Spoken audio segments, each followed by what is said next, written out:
From 9, Channel 9 Coordinator Court Scarborough, this is Toronto's breaking news, CP24. Good evening. Hello. I'm Nick Dixon. Welcome to CP24's The Great Debate, which is being aired right here on CP24 and also all across our digital streaming sites. So the rules are simple here on this Wednesday evening. We've chosen a random topic for our guests to debate. In segment 1, each guest, of course, is going to argue their side of the topic. And then in segment 2, we get to the rebuttals.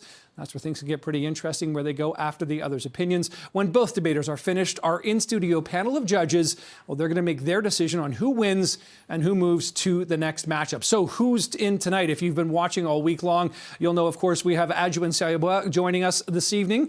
She is going to be taking on Josh Lewenberg. So Adwoa walking in, getting her insults ready after that pretty feisty competition she had, debate with Lisa Morales. Josh Lewenberg, in the meantime, getting into the zone. Then you've got Scott Reid. He used to do comms for Paul Martin, preparing his notes here. And then Jamie Ellerton, stretching his mind, getting ready to go for the debates here. So that's setting up who's on tonight. Our in-studio panel, again, carefully watching all of the action.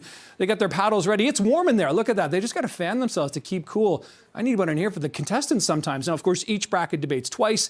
At the end of the debates, the winner will be determined by that three-person panel. And with each debate, the brackets get whittled down until there is just one champion.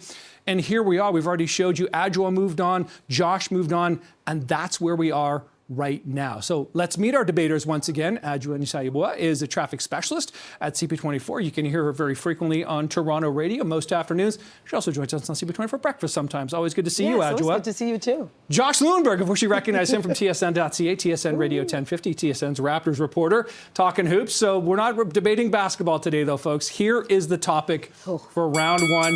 Here we go. Canadians. They're getting married less often. This is according to a report in the Toronto Star. Cohabitation, though, has been on the increase over the last 40 years, and common law marriage continues to grow in popularity. Meanwhile, reports show that divorce rates in Canada are the lowest they've been in half a century. So with that in mind, here's what we're debating. Is marriage a thing of the past? Both of you, I notice, have rings on those left ring fingers. So, for now. Yeah, for now. But Josh, you are arguing the yes side. No, I mean, well, we'll see. Right. We'll see after I make this argument. Okay, yeah, think of the past. Okay, so Josh Lewenberg, take it away. You got 2 minutes to state your case. Full disclosure, I'm happily married and I hope to still be happily married after this airs. So I'm going to keep this 100.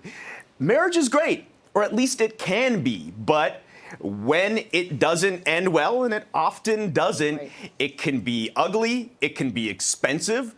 I'm sure everyone knows someone that has gone through a messy divorce. And you've probably heard or seen the horror stories. Maybe you've lived them. And messy divorces, I mean, they can end with lost friends, lost precious time. You could cost you, obviously, your assets and a lot of money. And I'm sure you've also known people that have gotten married when it hasn't been right for them or their partner. They've rushed into it because of pressure either from society or their family or religion. And those are the marriages typically that don't last. Or even worse than that, maybe it does last. Maybe they're too embarrassed or complacent to get divorced, so they stay in an unhappy and loveless marriage. 30 seconds. And that's no way to live. So look, what if I told you that there was a way to have the advantages of marriage without some of those risks? I know it sounds pretty good, and it's existed. It's always existed. Common law, and we're seeing it more and more. We heard the stats.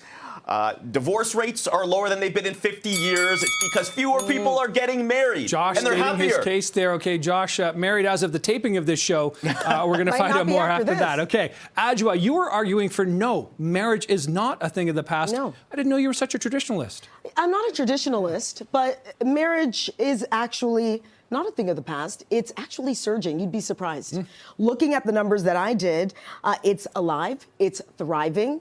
People want to still get married. I know people think that, oh, you get into this and then you get divorced, but we're not talking about what happens down the line. We're talking about people still taking the plunge, taking the step, still getting married. You want to get married because you want companionship. You get married because there are financial benefits to getting married or health benefits. If I have a spouse and they have benefits, I can use their benefits, and then I also can use the benefits and make money off of that too. As well, when it comes to inheritance, the inheritance, if I marry, goes right to me without a will. So all of these things, they do matter. Also, when you're thinking about a marriage, it's when you think about the LGBTQ plus community, when it comes down to it, they were only given access to being married until 2005. Since that number has happened, since that year happened and it was legal, now it gives you the opportunity. They're able to get married. So those numbers are also surging between same-sex couples. In Ontario alone, according to Stats Canada, more than half of gay couples are getting married. So getting married is not a thing of the past. All right, it's still happening. Adwoa stated her case, not a thing of the past. Josh, on the other hand, thinks maybe perhaps marriage is a thing of the past. It is all a debate that we're having here. And now, of course, our panel of judges, they are sort of considering this closely, staring at those paddles, just wondering which contestant impressed them in the first round. But there is, of course, one more round to be determined before we find out who the winner is. The rebuttals are coming up. This is CP24's The Great Debate. Round 2 is up next. I'll get my ties straightened out, and we'll get them straightened out as well right after this. All right.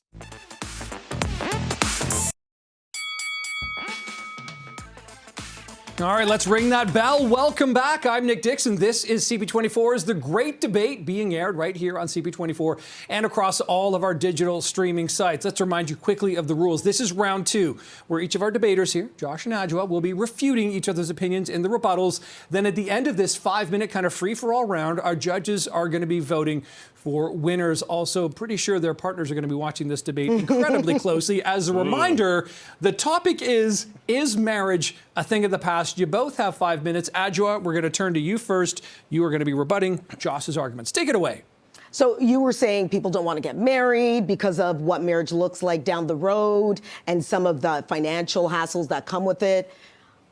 I'm arguing against that. People are still taking the plunge. We're not arguing what happens down the road. We're arguing, are people still getting married? And they are. Another reason is they're just getting married later. They're not getting married in their 20s like our parents did. They're actually making the right decisions. They're not just meeting somebody in a club, having a little frisky time, and then getting married because it was taboo to live with people before and get involved in the hanky-panky without being married. People now can do that without all of that hassle. The average median age for Canadians that are getting married in Canada is 35.5. So you can tell if you go back to about the early 90s, that was 25, the age that people were getting married. People are going to school, educating themselves, figuring things out. The numbers might have plummeted during COVID, but everybody was locked down. You couldn't meet people. You couldn't touch people. You couldn't have a little shaking hands and doing all the things that you want. Shaking hands. That's what we're calling it, shaking hands. So you couldn't do those things. So now people are taking the plunge later. They're still getting married because of the benefits that come with marriage. So I'm going to address those benefits because you mentioned some of them, the tax benefits, the health benefits. You can still have those things with common law. You can. You want inheritance? Make a will. Now, look, I'm not arguing. But I can challenge. I'm not arguing to abolish marriage. Right. It's still an option for people, and it should be, but there should be a socially acceptable option other than, yes, the necessity to get married because the argument is not the necessity is outdated. I mean, think about the concept and the history that it's been through. I mean, this started out as merely transactional. I'll give you some land and 3 goats for your wife. Absurd. Then it was a religious arrangement where you don't even know the person that you're marrying or control when you're getting married. Absurd. And at one point, it was necessary to protect the person with lower earning potential or no earning potential. But guess what? Gender roles have changed. That's why people have the option. Well, people are getting married. Have the option, but fewer people are still getting married later. And they're taking the plunge later. 10%, do you know what the highest group that's getting married? So if people are so jaded, it's people in their 50s that are getting married for the second time. Yes, so but now that people are getting... If marriage is such a thing of the past, why are people still partaking in it? Some are, but fewer people are. 10% fewer people are getting married in Canada. No, younger period. people. 10% fewer. Give me statistics. You're giving me feelings and you're not giving me facts. I've got the numbers. 10%, that's a number. 10% according to who? Statistics Canada, 10% fewer people are getting married than 30 years ago, and that's why divorce rates are down, because the people are getting married are people like you and like me, where it's right for them and for their partner. So let me give you an example. People aren't rushing into it now because it's socially acceptable to live common law. And guess what? When you live common law and it doesn't work out, you can just see a goodbye, move on with your life. Have you seen the statistics of people that are common law and then eventually get married? That's within a span of 5 years. years, so they're still getting married. The Not end everybody. game is the majority.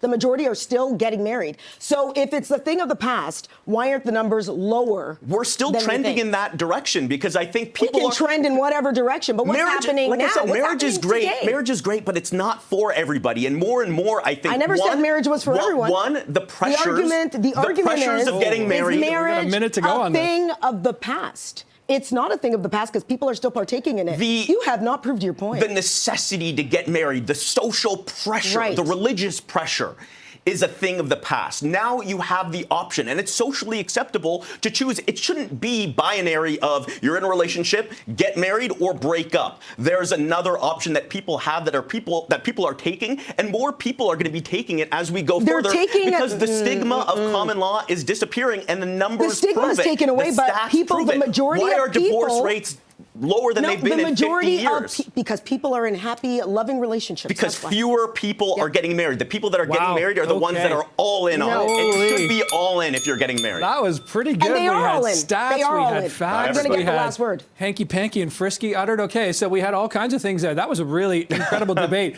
I feel bad for the judges right now because that was quite the debate here. So the judges here, they're checking this out. Look at Paul, Farah, and Natalie. They are wondering very hard here. Have they made a decision at this point? Because it's hard. Boy, they're struggling here. Who's it going to be? Are you guys going to paddle up or what? What? Whoa! I don't think we've seen a unanimous vote yet. Adwoa wins this, the debater of round one.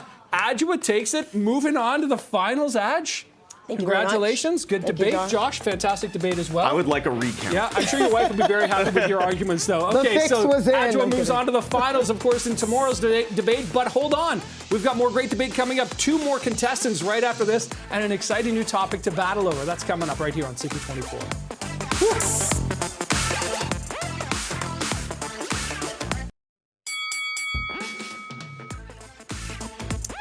All right, here we are on your Wednesday night, the great debate on CP24. I'm Nick Dixon. Thanks for joining us here. We're halfway through the semifinal episodes. This, of course, is being aired on CP24 and right across our digital streaming sites. Congratulations to Adwoa and Nsiah-Yeboah, who just moments ago won their debate over, of course, Josh Lewenberg from TSN, really sort of going back and forth on whether or not marriage is actually a thing of the past. Adwoa now moves on to the final round. You can catch that tomorrow night here on CP24. Of course, keep in mind, all the time we're doing this, our in-studio panel, boy, this is like a Bond film suddenly. They are carefully watching all the action. Yeah, 00 something. Every episode, of course, features 2 rounds of debate. Each bracket does debate twice, and at the end of the debates, a winner is determined by a 3-person panel. We saw Jamie Ellerton take out Will Wong in a previous episode here, so Jamie Ellerton has moved on. That's his part of the bracket here. And then, of course, we also saw Scott Reid advancing in his first-round match as well. So let's meet the debaters right now, give you a sense of who we're talking to. Scott Reid, former senior advisor and director of communications to Prime Minister Paul Martin, now a principal at Feschuk Reid and also serves as a political analyst for CP24 and CTV News. Welcome, Scott. Welcome back. Thanks. Also, footnote, our reigning champion, the first season winner of the Great Debate. So, Jamie Ellerton, you have your work cut out for you. Jamie, March Madness upset coming up. Yeah. Here we go. Will this be a bracket buster? The founding partner of Canaptus Limited and frequent contributor to both CP24 and CTV. So, Jamie, you're trying to take out the champion. Scott's trying to hang on to his title. So here we are. Let's start with our topic for round one. A recent survey in Europe found that 64% of Europeans see secondhand gifts as a good way of saving money and to shop more sustainably. A 2022 survey in the U.S. found that roughly half of Gen Z or Z plan to give secondhand gifts. So, is passing on a gift to another person a faux pas? Is regifting acceptable? Scott, you are arguing the cheaper side of the coin, I would say, that regifting is, in fact, acceptable. You have 2 minutes to state your case. All right. Regifting, yes. Emphatically yes. Because regifting is gifting. Regifting is an act of giving, which is, by definition, a decent, kind, good thing to do. And, imagine the bougie snot who decided to come up with the term regifting as some kind of way of putting people down. Imagine their lives awash in luxury, that this is the only thing they have to worry about, fretting over, oh my goodness, who brought whom and who purchased what for whom. Oh, Nick, did you see what he brought? I couldn't believe it. I'm positive that bottle of Pinot is the same one that Tom and Allison got him for his 50th. Oh, the shame. It's so gauche. It's not gauche. It's not gauche. There's a million reasons that I might have re-gifted. Maybe I actually thought, I like that bottle of Pinot, but you know what? My friends are going to like it even more. So in that sense, it's an incredible act of charity. Maybe it was more convenient. Maybe I was concerned about sustainability. Maybe I didn't have time to go sweep through the boutiques of Yorkville, credit card my way to the most expensive possible gift. Maybe I grabbed something off the shelf. And you know what? I'm reminded of the greatest story of regifting ever. Dolly Parton's Coat of Many Colors. Although we had no money, I was as proud as I could be. Okay. Regifting time. I think it's clear. Regifting's time is up. We're going to have to go to the other side of the coin here. Of course, that is Jamie Ellerton arguing that regifting is an absolute no. So anytime I get something with Jamie, I know it's a fresh gift. Okay, state your case, Jamie. Regifting is cheating. If you do not have a gift and you just feel obliged to, you are actually further perpetuating this like outdated social stigma that you have to give new gifts, that you have to be gifting. Instead of giving something someone used, regifting is often an act of deceit. The example Scott used of like, oh, I really like this, you're not going to say, oh, I'm regifting this. You're going to be like, I have this is amazing, I want you to enjoy it more. That's actually like you're sacrificing something. Regifting isn't sacrifice, it's cheating. You're trying to deceive the person, and that's why it is so socially stigmatized. And so instead of feeling obliged to go rack up a credit card bill in Yorkville or go down to Hallmark, how about instead you gift your time? Give something that allows you to spend more time with the person that you actually love. Instead of just trying to deceive them that you care, show you actually care and give up the thing that you ought to value most, which is your time. So I think when you look at what regifting actually means, this isn't like you're like, oh, I'm trying to give up something that I want. You're typically trying to give something away that you'd rather not have that's probably collecting dust. Maybe your mother bought you a kitchen appliance that never was something you were going to use to begin with. I know that, like, no offense to my mother, that was kind of my 20s. Eventually, she stopped buying me things for my kitchen. So I think when you look at what a gift is supposed to be, it is something that you want to give to someone else, to give them pleasure, to know you loved them, to know you appreciate them, and trying to deceive that by regifting something that you'd rather just throw away is an ultimate character flaw. All right, I cannot gift you guys any more time here, but you've definitely stated your cases pretty eloquently here. So let's take a look at the judges. Our panels right now, hopefully they're not going to point guns at us. Rather, they're considering on the panel side of things or the paddle side of things who took round one. Of course, that doesn't matter because we still have to come back. CP24's great debate continues after this with round two. It's the rebuttals. It's my favorite round, a 5-minute free-for-all. You're watching on a Wednesday night here on CP24. Thanks so much for being here. We're back with Jamie and Scott right after this.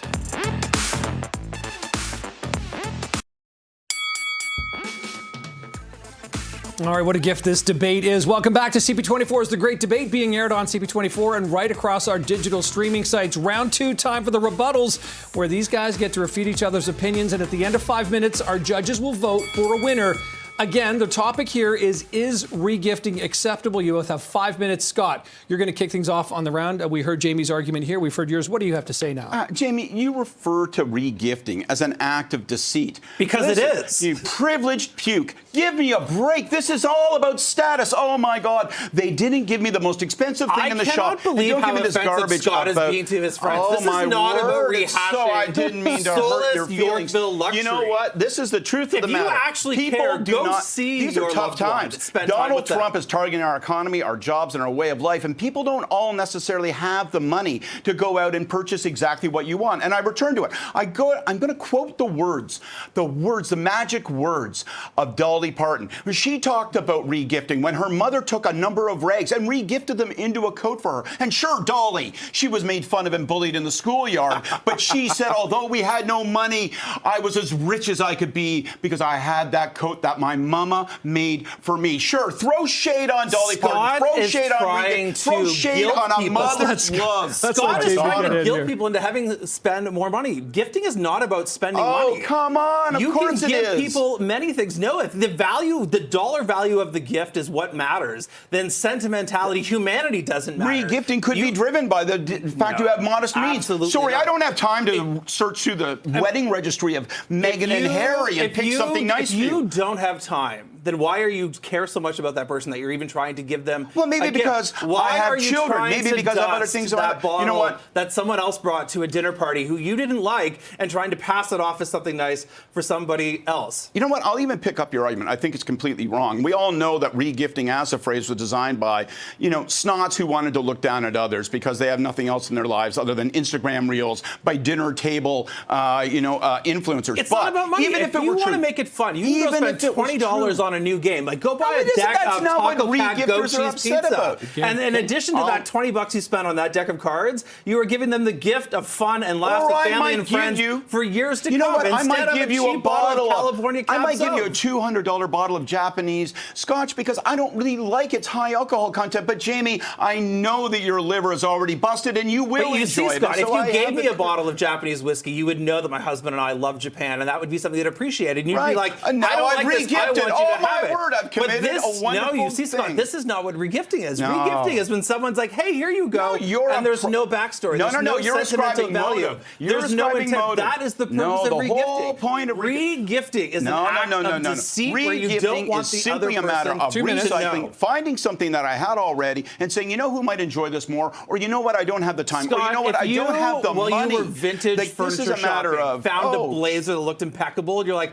oh my God, this is $50. I'm going to get it for Jamie because it's his style. I know he loves it. That's not regifting. That is finding value in what is there. Going out of your way, investing the time to give me something I like. What Taking about a the lovely- California Cab Sauv that your friends you didn't like brought you to the last dinner party to give Complete it to red Nick and herring. his wife when you're seeing him on Saturday? That's not an act of charity. Complete That's not a red gift. herring. That's a sham. Listen, you've watched too many Curb Your Enthusiasms. The whole point of regifting is that these people who mark themselves by the status of the possessions they own and purchase are saying, oh my God, I can't believe that Jamie gave us that when I know darn well he received it as a gift from his father-in-law. Therefore, this is all corrupted. I'm sorry, some people don't have the bank account, they don't have the time, and they don't have the means to get this gift. on a false on the premise. actual It's a red herring. definition of regifting. Gifting is which not about the invented value by of the somebody gift. who likes Nora Ephron Gifting movies is and about thinks how all much you care for the person you're linen gifting napkins to. on the dinner table. Gentlemen, okay, just for the record, I'll take an Ontario Cab Franc over a California Cab Sauv.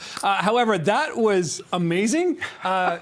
You guys really know how to state your arguments and continue them up here. So amazing stuff. Scott, Jamie, thank you for that. You can see why Scott's a returning champion, and Jamie really bringing it. He brought his A game for this semifinal here. So let's take a look at the judging panel. They're out there. They've got their paddles, and they're pondering.